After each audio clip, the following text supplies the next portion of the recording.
Bismillahirrahmanirrahim. Alhamdulillahirabbil alamin wassalatu wassalamu ala asyrafil anbiya'i wal mursalin sayyidina wa maulana Muhammadin wa ala alihi wa sahbihi ajma'in. Amma ba'du, fa inna asdaqal hadits kitabullah ta'ala wa khairul hadits hadyu sayyidina Muhammadin sallallahu alaihi wasallam. Wa syarrul umur muhdatsatuha wa kullu muhdatsatin bid'ah wa kullu bid'atin dhalalah wa kullu dhalalatin finnar. Faqala al-muallif rahimahullahu ta'ala wa adaman naf'a bihi wa bi ulumihi fid dharain. Fa idza faragta minal wudu'i farfa' basaraka ila samai. Jamaah, saudara-saudara yang mulia dan dimuliakan oleh Allah Subhanahu wa taala.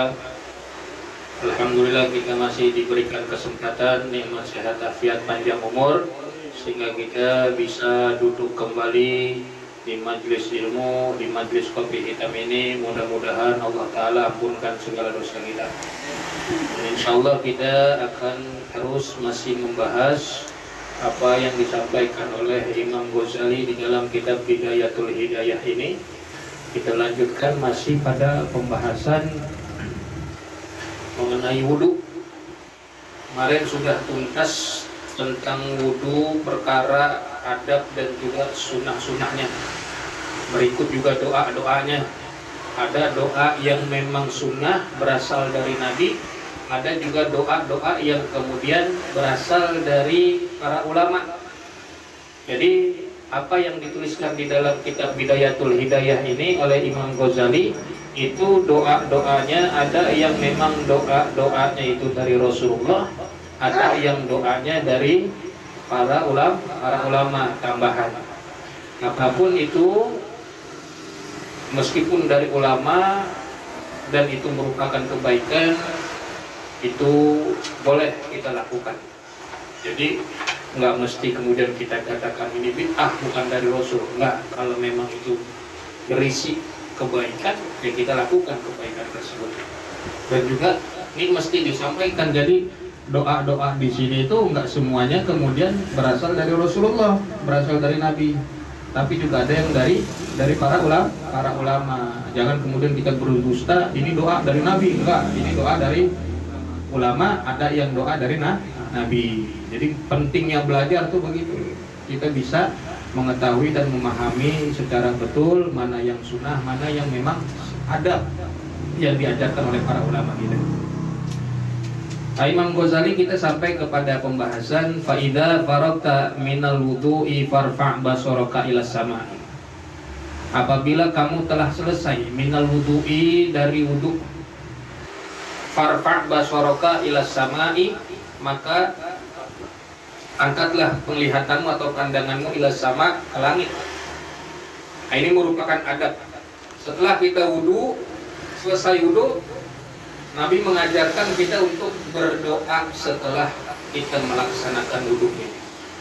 Jadi ada doa yang diajarkan nanti, tapi tetap nanti dijelaskan. Ada doa-doa yang memang dari Rasulullah, ada doa yang memang tambahan dari ulama. Adab juga di dalam berdoa itu, di sini dituliskan farfa' basaraka, mandang ke langit. Jadi itu merupakan kesunahan tuh. Karena ini pun dilakukan oleh Nabi Muhammad ketika doa. Jadi merupakan adab memandang langit itu ketika doa. Dalam satu riwayat dari istri Rasulullah yang bernama Ummu Salamah radhiyallahu taala anha, kata Ummu Salamah, ma kharajan Nabi sallallahu alaihi wasallam, Nabi enggak pernah keluar min baiti, dari rumahku, kata Ummu Salamah, illa rafa'a tarfahu ila sama, kecuali Nabi berdoa dan memandang ke langit. Jadi Nabi sallallahu alaihi wasallam ketika berdoa mandang ke langit, kecuali dalam sholat. Kalau dalam sholat, sunnahnya kita memandang tempat sujud. Doa mandang ke langit ini merupakan kesunahan dan juga merupakan adab di dalam berdoa. Nabi kalau doa itu, kata Ummu Salamah, nggak pernah keluar dari rumah kecuali mengangkat kedua tangan dan juga berdoa memandang ke langit. Faqala Allahumma inni a'udzubika an udilla au udalla au uzilla au uzalla au udlima au udlama au ajhala au yujhala alayya. Itu doa yang biasa Nabi baca ketika Nabi keluar dari rumah Ummu Salamah. Nah, riwayat mengatakan begitu. Jadi doa pandang ke langit. Adab. Ya, yang pertama, kita ketika mau doa selesai wudhu tuh selain daripada memandang ke langit, menghadap juga ke kiblat. Jadi selesai wudhu, selesai kita berwudhu, kita menghadap kiblat. Di saat kita mau berdoa tuh, ya, kita mandang kiblat. Kenapa kata Syekh Nawawi Al-Bantani bahwa kenapa memandang ke langit itu? Karena langit itu adalah kiblat doa. Langit itu adalah kiblat doa. Kiblat doa itu langit. Dan juga karena hawaijun nas, hawaijul ibad, kebutuhan para hamba itu fi khazanati tahtal arsh, yaitu ada di khazanah. Khazanah itu adalah harta karun, ya, maksudnya adalah di situ tersimpan di bawah arsy-Nya Allah Subhanahu wa taala. Ya, lemari begitu. Ya, itu di arsy-Nya Allah. Jadi kita minta kepada Allah dengan memandang ke langit, kata Syekh Nawawi, li'anna sama kiblatud doa, karena langit itu merupakan kiblat doa. Kecuali dalam sholat. Kalau sholat kita memandang tempat sujud. Sholat itu kan kita di dalamnya banyak doa-doa yang kita baca. Kita baca sujud. Seperti doa kunut. Nah, kalau doa kunut kan kita mandang, sunnahnya mandang ke telapak tangan kita. Kalau doa kunut tuh dirapetin tangan begini. Ini doa ini termasuk adab gitu. Minta kepada Allah nih tangan dirapetin, merupakan kesunahan. Ya. Jadi nggak perlu begini juga nih, doa wudhu begini gitu ya. Nggak perlu gitu juga. Jadi cukup begini. Menghadap ke kiblat, mata kita mandang ke langit, penglihatan kita, tangan kita begini. Baca doa nanti selesai wudhu. Ini apa baca doanya? Wa qul asyhadu an la ilaha illallah wahdahu la syarikalah wa asyhadu anna Muhammadan abduhu wa rasuluh. Subhanakallahumma wa bihamdika asyhadu an la ilaha illa anta amiltu su'an wa dhalamtu nafsi astaghfiruka wa atubu ilaik faghfirli wa tub alayya innaka antat tawwabur rahim. Allahumma ij'alni minat tawwabina waj'alni minal mutatahhirin waj'alni min ibadikas salihin waj'alni saburan syakuran waj'alni adhkuruka katsiran wa usabbihuka bukratan wa asila. Ini doa yang dituliskan oleh Al-Imam Al-Ghazali. Ya, nanti kita bahas tuntas. Ini doa-doa ini yang mana yang berasal dari Rasulullah sesuai riwayat-riwayatnya. Nah, kita bahas satu dulu tuh, yang paling pertama, yaitu syahadatain, 2 kalimat syahadat. Jadi orang selesai wudhu itu membaca 2 kalimat syahadat, doanya asyhadu an la ilaha illallah wahdahu la syarikalah wa asyhadu anna Muhammadan abduhu wa rasuluh. Ini sesuai dengan hadis Nabi SAW yang diriwayatkan oleh Abdullah ibn Umar ibn Khattab, ya, Abdullah bin Umar radhiyallahu ta'ala anhuma. Ada di dalam kitab Sahih Muslim, Imam Muslim. Imam Muslim itu muridnya Imam Bukhari. Imam Muslim itu muridnya Imam Bukhari. Ada sedikit tentang Imam Muslim. Imam Muslim itu kalau ketemu Imam Bukhari, nunduknya nunduk benar-benar nunduk. Bahkan kayak kalau kita lihat ke murid-murid ketemu kiai itu sampai jalan dengan lutut tuh. Itu Imam Muslim kalau ketemu Imam Bukhari, nunduknya berjalan kalau mau ketemu, jalan dari depan sini mau ketemu Imam Bukhari di sana. Itu karena ketemu sama guru, jalannya itu pakai dengkul, pakai lutut. Adab seorang murid kepada gurunya. Kalau ketemu guru, Imam Muslim ketemu Imam Bukhari, jalannya pakai lutut.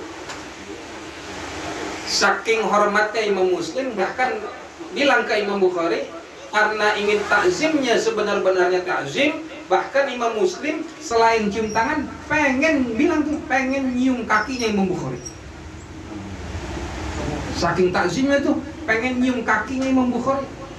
Tapi kata Imam Bukhari nggak cukup cium tangan aja. Cium tangan tuh adab kepada guru, kita sebagai murid. Kalau cium tangan tuh begini, ya, itu cium tangan takzim namanya.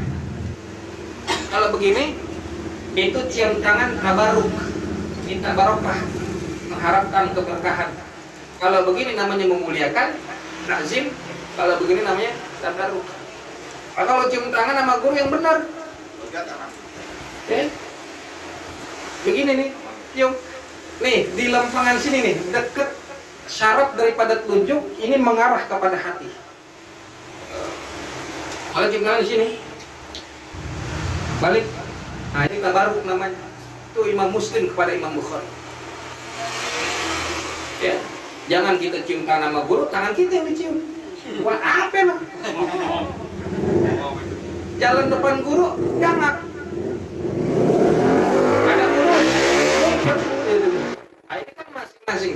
Dan termasuk kita diajarkan oleh para ulama adab murid kepada guru. Itu sedikit tentang Imam Muslim. Jadi di dalam riwayat ini dikatakan dalam hadis Nabi SAW, man tawaddo'a faqala ashhadu an la ilaha illallah wahdahu la syarikalah wa ashhadu anna muhammadan abduhu wa rasuluh. Siapa orang yang dia berwudu, selesai wudunya kemudian dia membaca doa berkata asyhadu alla ilaha illallah sampai akhir tadi muhammadan abduhu wa rasuluh, futihat lahu abwabul jannah, futihat lahu abwabul jannah ats-tsamaniyah, maka niscaya akan dibukakan baginya pintu sorga yang 8. Jadi pintu sorga itu ada 8. Pintu sorga ada 8. Siapa orang yang selesai wudhu ngebaca syahadatain ini, 2 kalimat syahadat ini, maka pintu sorga yang 8 terbuka baginya. Yadkhulu min ayyiha syaa, dia bebas boleh masuk pintu yang mana aja. Tuh. Jadi jangan ditinggalin dah. Habis selesai wudhu langsung angkat telepon, angkat HP. Habis wudhu baca dulu nih kesempatan, keutamaan yang diberikan.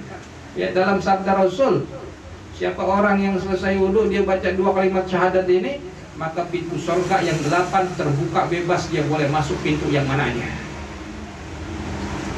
Beruntung kita sebagai umat Nabi Muhammad SAW. Atau mungkin ditambahkan daripada Imam Tirmizi, wazada Tirmizi, ya, di dalam hadisnya Nabi SAW nggak cuma syahadatain, tapi ditambah dengan Allahumma ja'alni minat tawabina wa ja'alni minal mutatahhirin. Itu tambahannya. Ya, di dalam riwayat Imam Tirmizi nggak cuma 2 kalimat syahadat, tapi ada tambahannya Allahumma ja'alni minat tawabina wa ja'alni minal mutatahhirin. Kalau wa ja'alni min ibadika sholihin itu tambahan dari ulama. Tuh, jelas tuh. Berarti riwayat hadisnya cuma sampai minal mutatahhirin. Boleh nggak dibaca sampai situ? Boleh. Dibagusin lagi, tambahin wa ja'alni min ibadika sholihin. Jadi tambahan dari ulama. Baca. Yang sering kita baca kan gitu tuh. Ya. Nah, kemudian kan ada lagi tuh doa setelah baca 2 kalimat syahadat yang dituliskan oleh Al-Imam Al-Ghazali rahimahullahu taala. Subhanakallahumma wa bihamdika, maha suci engkau ya Allah, wa bihamdika asyhadu alla ilaha illa anta amiltu su'an wa dhalamtu nafsi astaghfiruka wa atubu ilaik faghfirli wa tub alayya innaka antat tawwabur rahim. Subhanaka, maha suci engkau Allahumma ya Allah, wa bihamdika, dan segala puji bagimu, asyhadu alla ilaha illa anta, aku bersaksi bahwa tiada Tuhan selain engkau. Ya, dalam riwayat Imam Hakim, hadis Nabi SAW, doa ini juga tertuliskan doa selesai wudu, yaitu subhanakallahumma wa bihamdika asyhadu alla ilaha illa anta astaghfiruka wa atubu ilaik. Atau yang sering kita baca tuh doa kafaratul majlis, Ya, ini doa riwayat Imam Hakim, hadis Nabi SAW. Doanya ini: Subhanakallahumma wa bihamdika asyhadu an la ilaha illa anta astaghfiruka wa atubu ilaik. Cuma di dalam kitab ini Imam Ghazali menambahkan ada kalimat di sana setelah asyhadu an la ilaha illa anta, amil tusuan wa dhalamtu nafsi. Amil tusuan, aku telah berbuat akan keburukan. Wa dhalamtu nafsi, dan aku telah berbuat zalim kepada diriku sendiri. Orang yang lakuin keburukan, orang yang lakuin dosa, itu orang yang berbuat zalim kepada dirinya sendiri. Kenapa orang yang berdosa dikatakan orang yang zalim? Karena kalau orang lakuin maksiat, orang lakuin dosa, itu sama halnya dia merelakan dirinya diseksa di api nerakanya Allah Subhanahu wa taala. Maka dia disebut orang yang zalim. Orang yang lakuin maksiat, orang yang berbuat zalim kepada dirinya. Kenapa? Karena dengan dia berbuat kesalahan, dengan dia berbuat maksiat, maka dia merelakan dirinya diseksa di api nerakanya Allah Subhanahu wa taala.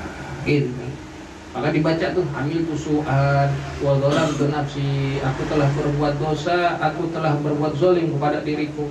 Astaghfiruka, aku memohon ampunanmu ya Allah, wa atubu ilaika, dan aku bertobat kepadamu. Sampai sini itu riwayat dari Imam Hakim, hadis Nabi sallallahu alaihi wasallam.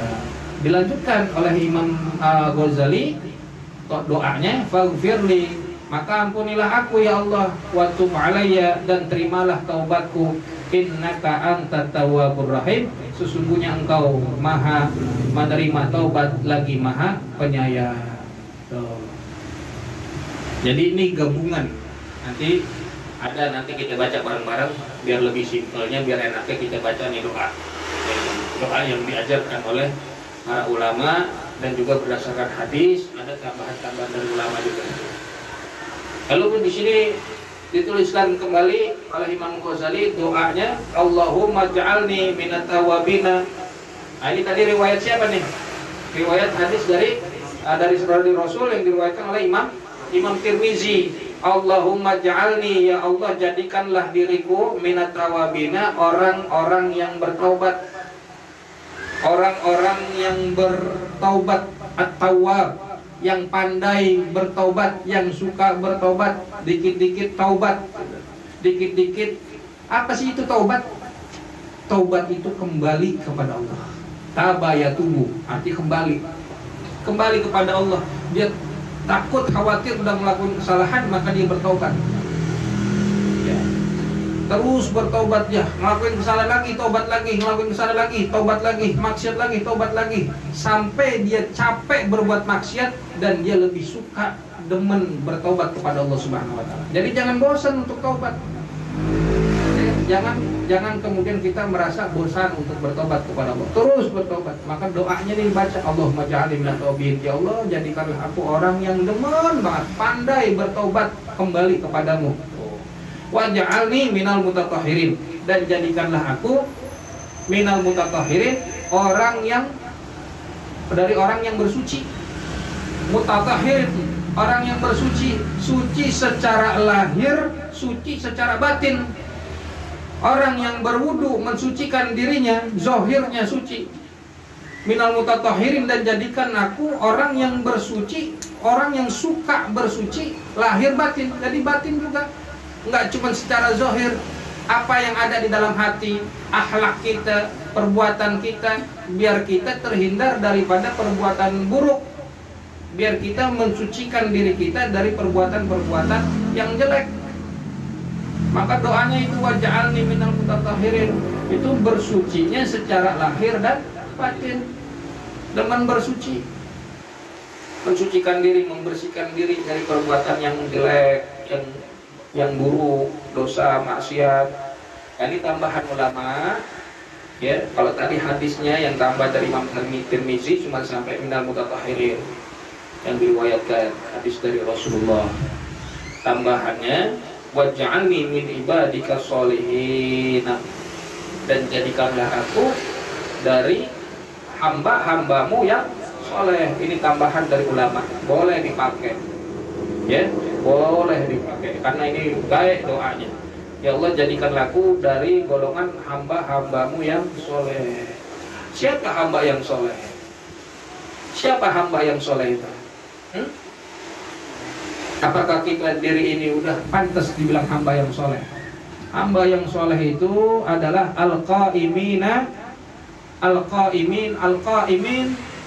bihuquqillahi wa huquqil makhluqat atau wa huquqi ibadillah. Jadi orang yang soleh itu, hamba yang soleh itu adalah orang yang dia menegakkan hak-hak Allah dan juga hak-hak makhluknya Allah. Itu yang dikatakan dapat kategori orang soleh, orang yang dia menunaikan haknya kepada Allah dan menunaikan hak-hak makhluknya Allah. Jadi kalau orang yang tiap hari beribadah, tapi dia nggak lihat ada tetangganya kelaparan, dia nggak ngebantu orang, dia nggak ngebantu makhluk Allah yang sedang kesulitan, maka belum pantas dibilang orang yang soleh. Jadi dua-duanya hak ini terpenuhi, haknya dia kepada Allah dan juga haknya kepada makhluknya Allah Subhanahu wa taala. Ada hak yang harus dipenuhi. Jadi hubungan vertikal, hablum minallah, horizontal, hablum minan nas. Jadi ada begituannya. Itu baru pantas dan layak disebut hamba yang soleh. Bukan orang yang tiap hari, tiap waktu bolak-balik masjid, bolak-balik musola, dia pergi sembahyang jamaah. Belum tentu. Ternyata dia sama orang acuh, dia sama orang kagak peduli, dia kagak berbaur, nggak silaturahmi, ya belum dapat kategori soleh.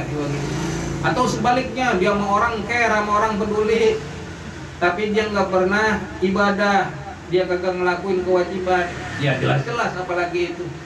Ya, dia cuman ada orang yang ngebantu aja, ada apa ngebantu, peduli, cuman ama sembahyang, ama ibadah dia tinggalin, belum juga dikatakan hamba yang soleh. Jadi harus kedua-duanya syarat terpenuhi, baru disebut hamba yang soleh. Kemudian waj'alni saburan syakuran, dan jadikanlah aku hamba yang bersabar dan juga hamba yang bersyukur. Nah, ini doa tambahan dari Imam Ghazali. Kalau ini sampai wa asila, waj'alni saburan syakuran waj'alni adhkuruka katsiran wa usabbihuka bukratan wa asila. Ini tambahan dari Imam Ghazali. Ya Allah, jadikanlah aku hamba yang bersabar dan juga hamba yang bersyukur. Waj'alni adhkuruka katsiran, dan jadikanlah aku senantiasa selalu mengingatmu, berzikir sebanyak-banyaknya. Wa usabbihuka, dan aku bertasbih kepadamu, aku mensucikanmu, aku memujimu, bukrata wa asila, pada pagi hari dan juga sore hari. Jadi tiap hari, tiap waktu dia minta doa biar dia selalu ingat Allah Subhanahu wa taala. Itu doanya. Ya, mulai dari asyhadu an la ilaha illallah sampai wa asila, itu yang diajarkan oleh Imam Ghazali. Atau lebih ringkasnya yang biasa sering kita bacakan, asyhadu an la ilaha illallah wahdahu la syarikalah wa asyhadu anna Muhammadan abduhu wa rasuluh. Allahumma ij'alni minat tawabina waj'alni minal mutatahhirin waj'alni min ibadikas sholihin. Terus ditutup subhanakallahumma wa bihamdika asyhadu an la ilaha illa anta astaghfiruka wa atubu ilaik. Tutup lagi, wassallallahu ala sayyidina Muhammadin wa ala alihi wa sahbihi wasallam. Wassallallahu ala sayyidina Muhammadin wa ala alihi wa sahbihi ajma'in. Boleh ya, ditutup dengan sholawat dan salam kepada Rasulullah. Kalau dalam Fathul Mu'in, akhir daripada doa itu ditutup dengan salam dan juga ditambah dengan dia membaca surat Al-Qadar. Inna anzalnahu fi lailatul qadar sampai habis. Minimal sekali, maksimal 3 kali. Lebih bagus afdalnya 3 kali. Itu di dalam kitab Fathul Mu'in. Selesai wudu begitu.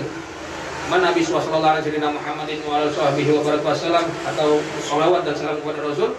Dia kemudian adab di dalam doa, dia mengusap wajahnya, tahan aja. Nah, setelah itu masih menghadap kiblat, baca surat Al-Qadar 3 kali, sekali boleh. Ya. Karena dikatakan di dalam riwayat Al-Imam Ad-Dailami, ya, bahwa orang ini yang ngebaca surat Al-Qadar setelah wudu ini ada fadilahnya, ada keutamaannya.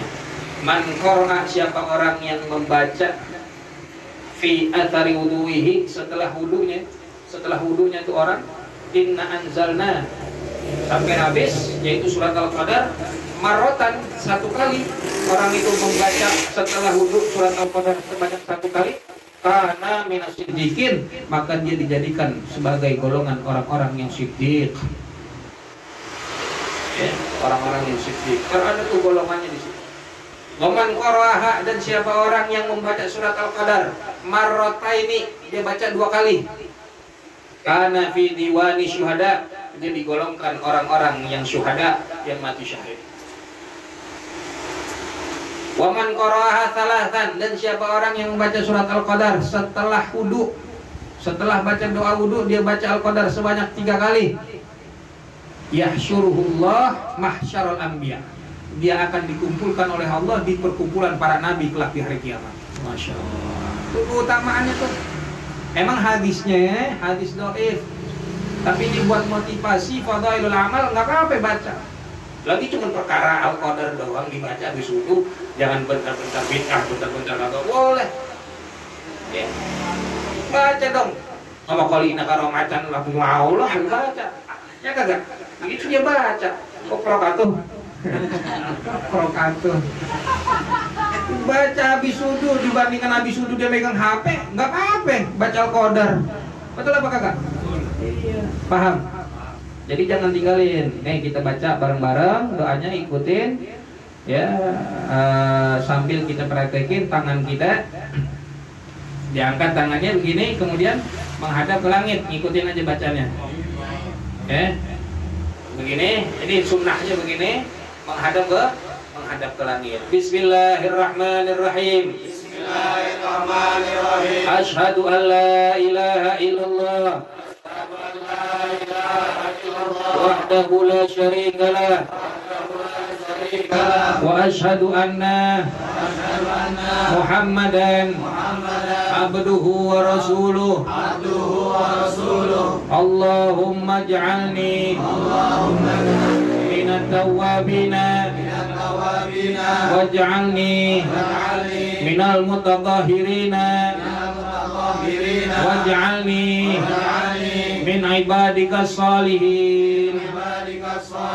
Subhanakallahumma wa bihamdika asyhadu an la ilaha illa anta astaghfiruka wa atubu ilaik. Wa sallallahu ala sayyidina Muhammadin wa ala alihi wa sahbihi wa baraka wa sallam. Diucap muka kita, baru kita baca surat Al-Qadar 1 kali minimal, afdolnya 3 kali. Begitu, praktekin sekali-kali, nggak apa-apa praktekin.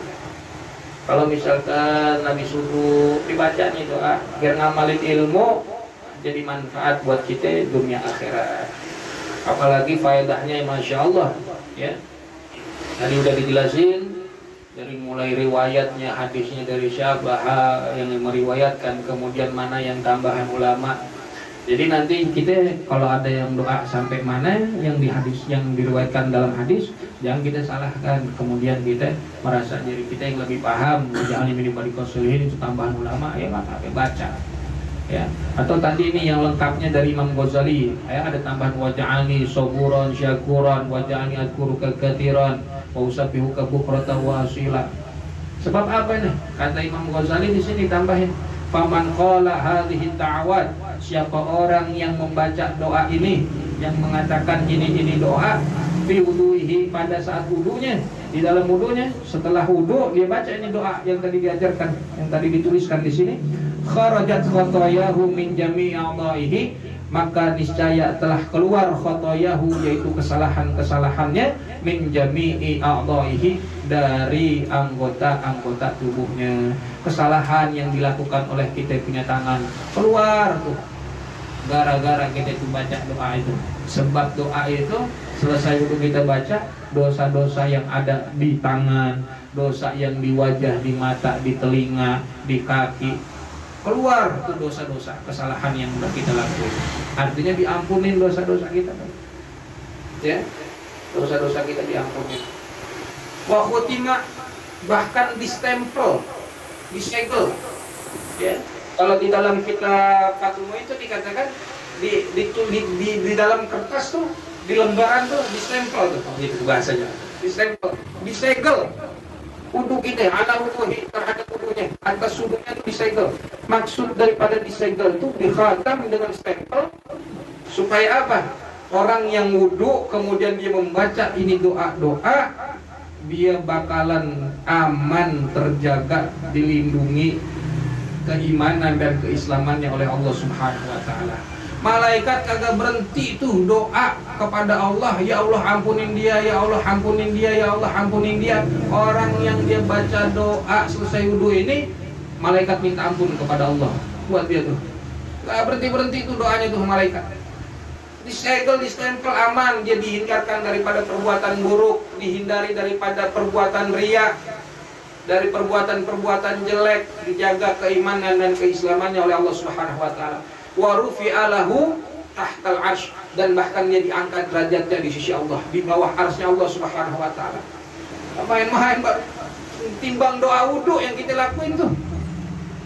Falam yazal yusabbihullah wa yuqaddisuhu, maka senantiasa dia masih memuji dan bertasbih kepada Allah, mensucikan Allah Subhanahu wa taala.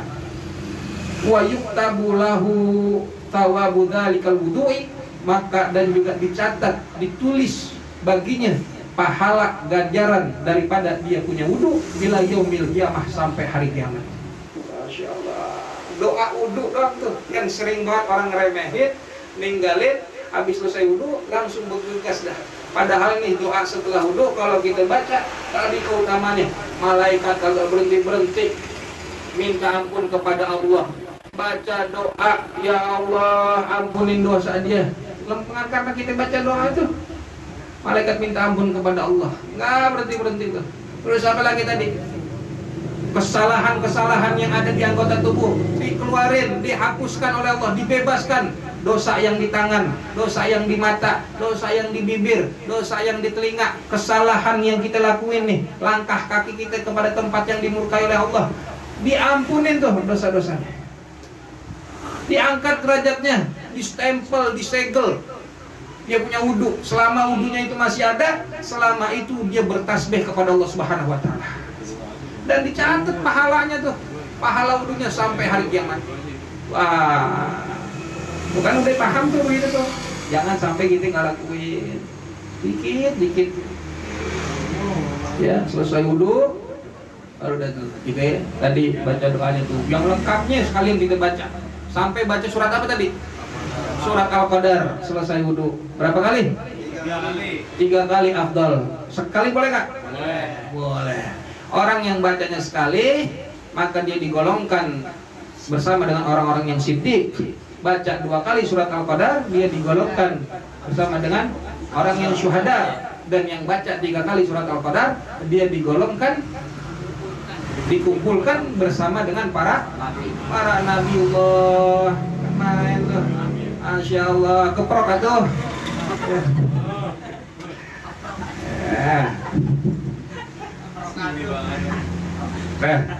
Wajibnani fi wudu'ika sab'an. Nanti kita akan mempelajari apa aja yang harus kita hindari dalam wudu. Ada hal-hal atau perkara yang harus kita perhatikan dalam kita punya wudu. Wallahu a'lam bishawab. Bisiril Fatihah.